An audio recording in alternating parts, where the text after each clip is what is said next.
Hello बच्चों, good morning. आज की इस लेक्चर में हम लोग पढ़ने वाले हैं एक बहुत छोटी और बेसिक कंसेप्ट फिजिकल केमिस्ट्री की, और वो है किसी कंपाउंड में किसी एलिमेंट की परसेंटेज कैसे निकालते हैं, एम्पिरिकल फार्मूला कैसे फाइंड आउट करते हैं किसी कंपाउंड का, और उसकी हेल्प से हम लोग मॉलिक्यूलर फार्मूला कैसे फाइंड आउट करते हैं, राइट।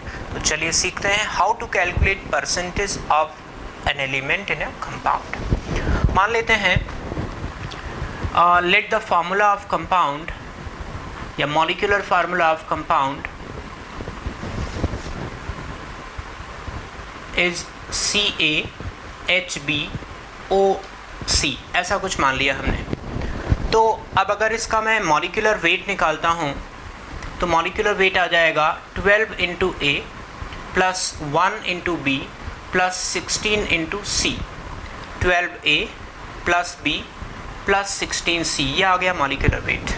और मॉलिक्यूलर वेट होता है 1 मोल का वेट, ये हम सब जानते हैं। तो 1 मोल का वेट मुझे पता है। एक मॉलिक्यूल के अंदर A कार्बन, B हाइड्रोजन और C ऑक्सीजन है, यानी 1 मोल के अंदर 12A ग्राम, 1 मोल के अंदर 12A ग्राम कार्बन प्रेजेंट है, B ग्राम हाइड्रोजन प्रेजेंट है and 16C gram oxygen present है। तो मुझे 1 मोल के अंदर इंडिविजुअल वेट पता है और 1 मोल का टोटल वेट पता है। तो जैसा आप मैथमेटिक्स में सिंपली यही करते हैं कि 1 मोल में किसी एलिमेंट का प्रेजेंट वेट अपॉन 1 मोल का total weight into 100, individual weight upon total weight into 100, ये रेशियो प्रोपोर्शन की जैसा है। तो चलिए एक एक करके निकाल लेते हैं। परसेंटेज ऑफ कार्बन क्या आ गया, weight of carbon in 1 mole divided by weight of 1 mole, weight of 1 mole into 100। Weight of carbon in 1 mole है 12A डिवाइडेड बाई m, इसको सिंपली m लिख देता हूँ, m into 100। Same way I can find out percentage of hydrogen is equal to weight of hydrogen in 1 mole, hydrogen in 1 mole divided by weight of compound into 100, right. तो ये wait of hydrogen यहाँ है B into 1 divided by m into 100। अब आप चाहो तो इसी method से ऑक्सीजन का वेट भी, परसेंटेज भी निकाल सकते हो। बेटर ये है क्योंकि मुझे दिख रहा है कि पूरे कंपाउंड के अंदर 3 ही एलिमेंट हैं, कार्बन, हाइड्रोजन एंड ऑक्सीजन। तो क्या मैं लिख सकता हूँ कि percentage of oxygen is equal to 100 minus percentage of carbon minus percentage of hydrogen. Simply इससे भी निकल आएगा और उससे भी निकल आएगा, जो भी कन्वीनियंट है उससे निकाल लें। सब्ट्रैक्ट करके निकालना कैलकुलेशन से बचाता है अपने को, तो वो बेटर मेथड है, ठीक है। तो this is how we calculate the percentage of different element in a compound. जैसे मैं एक एग्जांपल लेता हूँ, बहुत सिंपल सा एग्जांपल।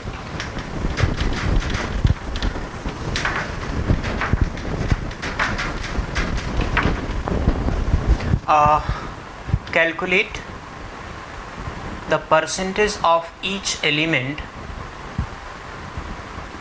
in glucose। ग्लूकोज में हर एक एलिमेंट की परसेंटेज निकालनी है। ग्लूकोज का फार्मूला होता है C6H12O6। अगर आप इसका मॉलिक्यूलर वेट निकालोगे तो 6 into 12 plus 12 into 1 plus 6 into 16, this comes out to be 180। ये कार्बन का है, ये हाइड्रोजन का है, ये ऑक्सीजन का है 1 मोल के अंदर। तो सिंपली जैसे मुझे कार्बन का परसेंटेज निकालना है, तो percentage of carbon equal carbon का टोटल वेट। आप देखिए यूनिक बात क्या है कि जितने एटम से इनटू एटॉमिक वेट करना है, तो वो total mass in gram for 1 mole of glucose निकल आएगा। और 1 मोल ऑफ ग्लूकोज का मास हमें 180 पता है, डिवाइड करके परसेंटेज निकाल लेंगे, बहुत आसान है। Upon 180 into 100, this comes out to be 40%। ऐसे परसेंटेज ऑफ हाइड्रोजन कितना हो गया, weight of hydrogen 12 into 1 divided by 180 into 100, this comes out to be 6.67%। अब यहाँ से परसेंटेज ऑफ ऑक्सीजन आप निकाल सकते हैं 100 माइनस 40 माइनस 6.67, ठीक है, इजी है, इजी।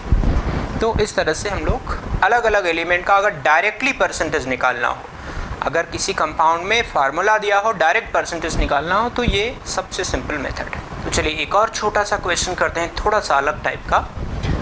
hemoglobin contain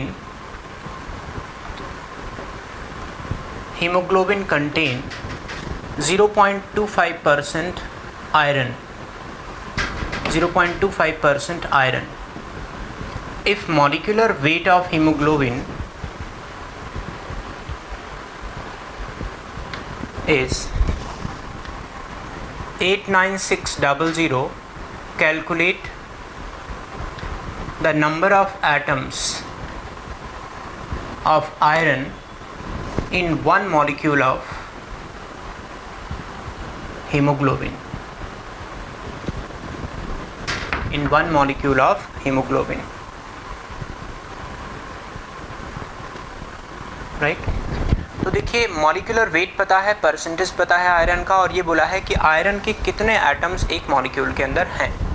तो कैसे करेंगे, सीधे परसेंटेज का फॉर्मूला लगा दीजिए। मान लीजिए let the number of iron atoms in 1 molecule is equal to n। तो weight of iron atom in 1 mole compound कितना हो जाएगा, 56 इंटू n। एटॉमिक वेट जो आयरन का होता है वो 56 होता है, ठीक है। तो आयरन का कंट्रीब्यूशन पता हो गया, परसेंटेज का फॉर्मूला लगा दीजिए। Percentage of iron is equal to 56n divided by molecular weight 89600 into 100। This is given as 0.25। यहाँ से n निकालेंगे 4 आ जाएगा। अगर कोई आसपास भी वैल्यू आती है लाइक 3.96 आ गई, 4.04 आ गई, कुछ इस तरह सा which is very close to 4, you have to round it off. आपको राउंड ऑफ करना पड़ेगा, बिकॉज किसी मॉलिक्यूल में किसी एटम के नंबर फ्रैक्शनल तो नहीं हो सकते ना, वो तो होल नंबर ही रहेंगे। तो सिंपली यहाँ पे अगर मान लीजिए 4 के आसपास कोई वैल्यू आती है, राउंड ऑफ करके 4 कर दीजिए। एक और छोटी सी प्रॉब्लम ट्राई करते हैं। Insulin contain 3.2% sulfur. Calculate the minimum molecular weight of insulin. तो मिनिमम मॉलिक्यूलर, अब देखिए क्या है कि इंसुलिन का मॉलिक्यूलर वेट यहाँ पे मुझे दिया नहीं है, बट यूँ समझ लें कि सल्फर के कंटेंट के हिसाब से हो सकता है इंसुलिन का मॉलिक्यूलर वेट चेंज हो रहा हो। तो इसलिए कोई फिक्स फार्मूला या फिक्स मॉलिक्यूलर वेट नहीं दिया। लेकिन जब भी किसी क्वेश्चन में मिनिमम मॉलिक्यूलर वेट की बात करेंगे तो जो वेरिएबल एटम है, जैसे सल्फर इंसुलिन में वेरिएबल एटम होता है, कभी 1 होगा, कभी 2 होगा, कभी 3 होगा, लेकिन 1 से कम तो नहीं हो सकता। और जब सल्फर का कंटेंट 1 एटम पर मॉलिक्यूल होगा तभी उसका मॉलिक्यूलर वेट मिनिमम आएगा। तो इस तरह के किसी भी क्वेश्चन में जहाँ पे आपको मिनिमम मॉलिक्यूलर वेट की बात करें तो वहाँ पे जो स्पेसिफिक एटम के वेरिएबल होने की बात कर रहे हैं उसका नंबर 1 लेना पड़ेगा। यानी corresponding to minimum molecular weight of insulin, number of sulphur atoms in 1 molecule has to be 1, क्योंकि 1 से छोटा तो ले ही नहीं सकते ना आप। कम से कम एक आइटम तो हर एक एलिमेंट का लेना पड़ेगा ना किसी मॉलिक्यूल के अंदर। तो मिनिमम मॉलिक्यूलर की करस्पॉन्डिंग हमें एक आइटम लेना है। तो यहाँ लिख सकते हैं corresponding to minimum molecular weight number of sulphur atoms per molecule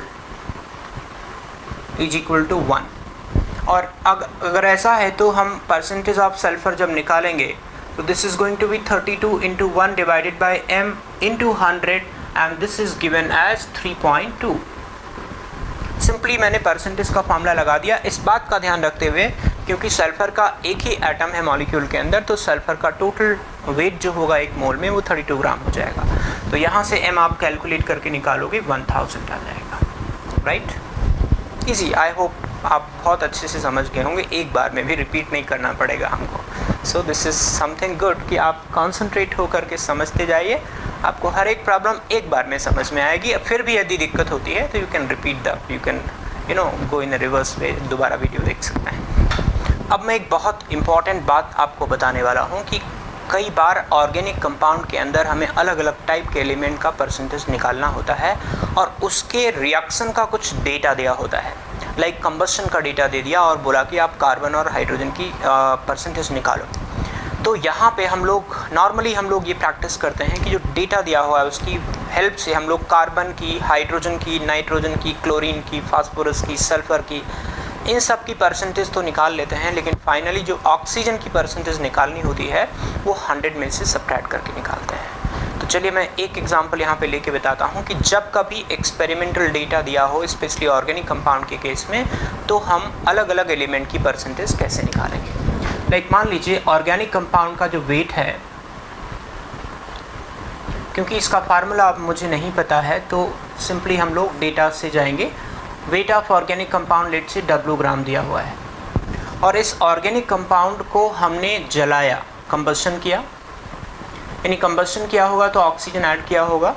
तो यहाँ से दो प्रोडक्ट तो ज़रूरी है बनने ज़्यादातर, एक तो कार्बन डाइऑक्साइड ज़रूर बनता है एंड नॉर्मली कंपाउंड्स के अंदर, ऑर्गेनिक कंपाउंड्स में हाइड्रोजन भी होता ही है along with other elements also, लेकिन carbon hydrogen is the essential component of most of the organic compound. Carbon तो होगा ही क्योंकि ऑर्गेनिक कंपाउंड है, इसलिए कार्बन से तो डिनाई नहीं कर सकते, और ज़्यादातर कंपाउंड में हाइड्रोजन भी होता है। ठीक है, हालांकि इस बात को हम 100% श्योर नहीं कर सकते कि हर एक कंपाउंड में होगा ही, बट ज़्यादातर कंपाउंड में hydrogen, carbon are the two essential element. इसीलिए ऑर्गेनिक कंपाउंड का जब भी कंबशन करते हैं तो CO2 और H2O ज़रूर बनता है। अब जो बना इसमें हम मान लेते हैं let weight of CO2 formed is equal to X gram and weight of H2O formed is equal to Y gram. ऐसा मैंने मान लिया है जो आपको क्वेश्चंस में दिया होगा। अब इन दोनों डेटा की मदद से मुझे हाइड्रोजन और कार्बन की परसेंटेज मिलेगी। चेक कीजिए कैसे। क्या मैं लिख सकता हूँ कि mole of H is equal to twice the mole of H2O? Simple है, ये आप सब लोग जानते हो। H2O के एक मॉलिक्यूल में 2 H होगा, तो H2O के एक मोल में 2 मोल H एटम होगा, तो मुझे मोल ऑफ H यहाँ से मिल जाएगा 2 इंटू मोल ऑफ वाटर को मैं क्या लिख सकता हूँ, wait of water upon molecular weight of water. Wait of water है X, मॉलिक्यूलर वेट है 18। ठीक है, तो यहाँ से मुझे मिल गया X डिवाइडेड बाई 9, ये हुआ मोल ऑफ H। तो वेट ऑफ H कितना हो गया, मोल ऑफ H इंटू इसका एटॉमिक वेट जो कि 1 होता है, तो ये सीधे X/9 हो गया। अब आपको ऑर्गेनिक कंपाउंड के W ग्राम में हाइड्रोजन का कितना वेट होना चाहिए ये पता पड़ गया। तो W ग्राम में H का कितना वेट पता है, परसेंटेज ऑफ H निकालनी है, तो सिंपली क्या करेंगे, percentage of H is equal to weight of H upon weight of organic compound into 100। Weight of H है X upon 9 into 100 upon weight of organic compound. क्या मैं डायरेक्टली इसको formulate कर सकता हूँ, percentage of hydrogen in an organic compound is equal to weight of water, X weight of water है ना, यहाँ से देखिए X वेट ऑफ वाटर है, into 100 upon 9 into weight of organic compound. आप ये फार्मूला मत याद करो, मैं कभी नहीं कहूँगा कि इस फार्मूला को याद करो। फिजिकल केमिस्ट्री में इतना फार्मूला है कि याद करते करते मर जाओगे। तो कंसेप्चुअल क्लैरिटी पे ध्यान रखो, हमने क्या लगाया है। इस फार्मूला को लगाने में मोरलेस उतना ही टाइम लगेगा जितना इस कंसेप्ट को। मोल of H is twice the mole of H2O, easy. वही वैल्यू डाल दो, वेट ऑफ H निकाल लो एंड परसेंटेज निकालने का फार्मूला ही होता है कि wait of H divided by weight of OC organic compound into 100, easy. ठीक है, क्वेश्चन में दिया है कार्बन डाइऑक्साइड का वेट Y ग्राम दिया हुआ था, तो वेट क्या मैं लिख सकता हूँ, mole of carbon is equal to mole of CO2। Mole of carbon is equal to mole of CO2। ध्यान दीजिएगा, एक मॉलिक्यूल CO2 में एक मॉलिक्यूल CO2 में एक एटम C का होता है, तो जितने मोल CO2 के होंगे उतना ही मोल C ऑर्गेनिक कंपाउंड में रहा होगा, क्योंकि अल्टीमेटली CO2 आ तो ऑर्गेनिक कंपाउंड के जलने से ही रहा है ना। तो जितना मोल CO2 बना होगा उतना ही मोल C ऑर्गेनिक कंपाउंड में रहा होगा। क्लियर? तो mole of C is equal to mole of CO2, और मोल ऑफ CO2 को मैं लिख सकता हूँ wait of CO2 divided by इसका मॉलिक्यूलर वेट। आप जानते हैं CO2 का मॉलिक्यूलर वेट 44 होता है, वाटर का मॉलिक्यूलर वेट 18 होता है, ये सब आप लोग को पता है। तो मोल ऑफ C आ गया, तो वेट ऑफ C क्या लिख सकता हूँ मैं, mole into atomic weight of carbon, that is 12 gram. Organic compound के अंदर कार्बन का वेट आ गया, परसेंटेज निकालना है तो percentage of carbon is equal to weight of carbon upon weight of organic compound into 100। Easy. Weight of organic compound, weight of carbon में निकाल लिया y into 12 divided by 44 into w into 100 is equal to percentage of carbon. इसी को यदि मुझे formulate करना है तो मैं कैसे लिखूं? मैं ऐसे लिखूंगा, देखो, किसी कंपाउंड में percentage of carbon is equal to y क्या है?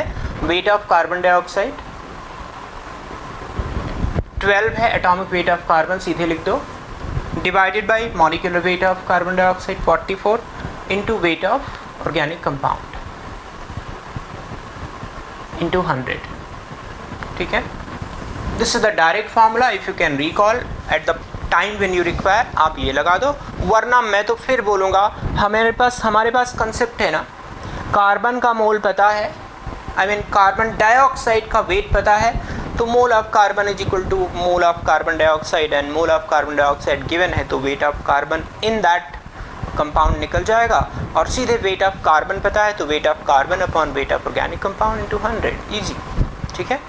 अच्छा, यहाँ मैंने ऑर्गेनिक कंपाउंड के अंदर कार्बन और हाइड्रोजन की परसेंटेज निकालनी बता दी। कभी मान लो क्वेश्चन में ऐसा आ जाए कि कार्बन हाइड्रोजन के अलावा नाइट्रोजन हो, क्लोरीन हो, सल्फर हो, फास्फोरस हो, तो उस केस में कैसे निकालेंगे उसका मैं एक चीज़ छोटी सी बता देता हूँ ताकि आपको कभी प्रॉब्लम नहीं है। आगे हम लोग प्रिंसिपल ऑफ एटम कंजर्वेशन जब पढ़ेंगे तो उस पर खूब क्वेश्चंस करेंगे। जैसे मान लीजिए कोई ऑर्गेनिक कंपाउंड है, वही चीज़ लिया मैंने, इसका W ग्राम लिया था। अब मान लीजिए इसके अंदर कार्बन हाइड्रोजन के अलावा नाइट्रोजन भी प्रेजेंट है। अब या तो नाइट्रोजन को हम नाइट्रोजन N2 में कन्वर्ट कर लेंगे या किसी स्पेसिफिक प्रोसेस से हम नाइट्रोजन को अमोनिया में कन्वर्ट कर लेंगे। 11th क्लास में ही एक क्वांटिटेटिव एनालिसिस करके चैप्टर है, वहाँ आप जेल्डाल मेथड एंड ड्यूमास मेथड पढ़ेंगे, जिसके अंदर पढ़ेंगे कि ड्यूमास मेथड में नाइट्रोजन है निकलता है और जो जेल्डाल मेथड है उसके अंदर अमोनिया निकलता है। तो हम आपको की पकड़ाना चाहते हैं कि कभी यदि इस प्रकार की चीज़ें आ जाए तो उस की से कंसेप्ट को कैसे अनलॉक करोगे। तो ज़रा समझो, ऑर्गेनिक कंपाउंड का वेट दिया है, उससे निकलने वाली नाइट्रोजन का डेटा दिया है। कैसे दिया हो सकता है? जैसे मान लो प्रेशर दिया है 1 atm और इसका वॉल्यूम दिया है लेट से x ml और टेम्परेचर दिया है लेट से 300 केल्विन। इस नाइट्रोजन का जो बनी है नाइट्रोजन उसका डेटा दिया हुआ है, प्रेशर दिया है, वॉल्यूम दिया है, टेम्परेचर दिया है। मैं क्या इशारा कर रहा हूँ आपको, आप N2 के मोल निकाल सकते हो और यदि आपने N2 का मोल निकाल लिया तो N का मोल आ जाएगा ट्वाइस करके, और यदि N का मोल आ गया तो N का वेट आ जाएगा। N का वेट पता है, ऑर्गेनिक कंपाउंड का वेट पता है, परसेंटेज आ जाएगी। ईजी हलवा करके देता हूँ। देखो यहाँ से मैं लिख सकता हूँ number of moles of N2 is equal to PV upon RT। Pressure दिया है 1, वॉल्यूम दिया है x, R इंटू टी, मैं सिंपली लिख लेता हूँ R इंटू टी। तो मोल ऑफ N2 पता है तो मोल ऑफ N आ जाएगा, how, x upon RT into 2। N2 के जितने मोल होंगे उसका ट्वाइस N का मोल होगा, तो वेट ऑफ N कितना हो जाएगा, 2x divided by RT into 14 gram. 14 is the atomic mass of nitrogen. तो आपको ये भी पता चल गया कि नाइट्रोजन का मास कितना है और आपको ऑर्गेनिक कंपाउंड का मास पता है, तो परसेंटेज ऑफ नाइट्रोजन कितना हो जाएगा, weight of nitrogen upon weight of organic compound into 100। Weight of nitrogen है 28x, 28x upon RT, wait of organic compound है W।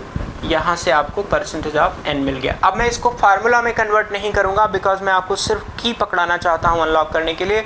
हर एक एलिमेंट के लिए अलग अलग की नहीं पकड़ाना चाहता। I want to give you one key जिससे आप कंसेप्ट अप्लाई करके निकाल लो। तो एक की तो मैंने आपको दे दिया कि सिंपली एटम्स के मोल निकाल लो, और एटम्स के मोल को एटॉमिक मास से मल्टीप्लाई करोगे, एटम्स का मास आ जाएगा। ऑर्गेनिक कंपाउंड का मास पता है तो उस पर्टिकुलर एटम का मास अपॉन ऑर्गेनिक कंपाउंड का मास इंटू 100। इजी। अगर मान लीजिए N2 की बजाय अमोनिया, यही दोनों चीज़ें नॉर्मली बनती हैं, इसलिए आपको टेंशन लेने का ज़रूरत नहीं है। मान लीजिए अमोनिया का डेटा आ जाए, हालांकि अमोनिया के केस में और भी आगे का डेटा दे सकते हैं जो मैं यहाँ पे नहीं डिस्कस कर सकता, लेकिन अगर इसका भी मुझे प्रेशर पता हो, वॉल्यूम पता हो, टेम्परेचर पता हो, ये दिया है, ये दिया है, ये दिया है, यहाँ से मोल निकाल लेंगे। Mole of NH3 is equal, same process has to be repeated. Let's say mole of NH3 आ गया A, तो क्या मैं लिख सकता हूँ मोल ऑफ N हो जाएगा A। 1 molecule of ammonia contain 1 nitrogen atom, तो जितने मॉलिक्यूल, जितने मोल अमोनिया के आए होंगे उतना ही मोल N एटम का आएगा। ये आ गया, मोल ऑफ अमोनिया आ गया, मोल ऑफ N आ गया। अब वेट ऑफ N कितना हो जाएगा, 14 इंटू N, तो परसेंटेज ऑफ N कितना हो जाएगा, 14 into N upon weight of organic compound into W। Easy, ठीक है। तो इस तरह से देखो, मैं आपको कार्बन से स्टार्ट करके हाइड्रोजन से होते हुए नाइट्रोजन पे पहुंचा, और हर केस में एक ही की दी है, और वो की क्या है, just find out number of moles of atoms of that particular element and then weight in the given weight of organic compound। तो weight of organic compound पता है, डेटा की हेल्प से आपने उस एटम पर्टिकुलर का वेट निकाल लिया, एंड परसेंटेज क्या है, उस एटम का वेट उस कंपाउंड में 1 मोल में, और ऑर्गेनिक कंपाउंड का वेट चाहे वो 1 मोल में ले लो, या जो भी डेटा दिया हो, जो भी वेट दिया हो, जितना वेट दिया हो उतने वेट में कितना वेट पर्टिकुलर एटम का है, दोनों को डिवाइड करके 100 से मल्टीप्लाई कर दो, आंसर आ जाएगा, खुश हो जाएंगे। क्लियर।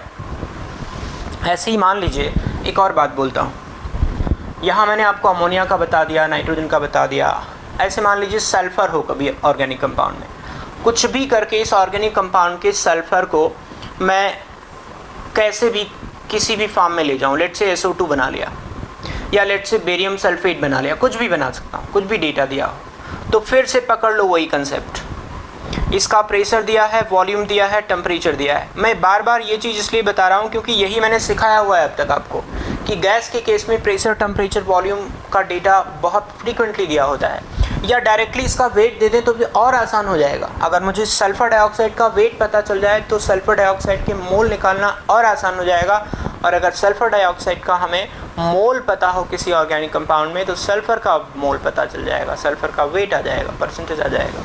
तो जैसे इसमें भी बता देता हूँ, ऐसे यहाँ भी मान लो ये Z ग्राम दिया हो इसका, तो इसका डेटा तो आप समझ गए कैसे करेंगे।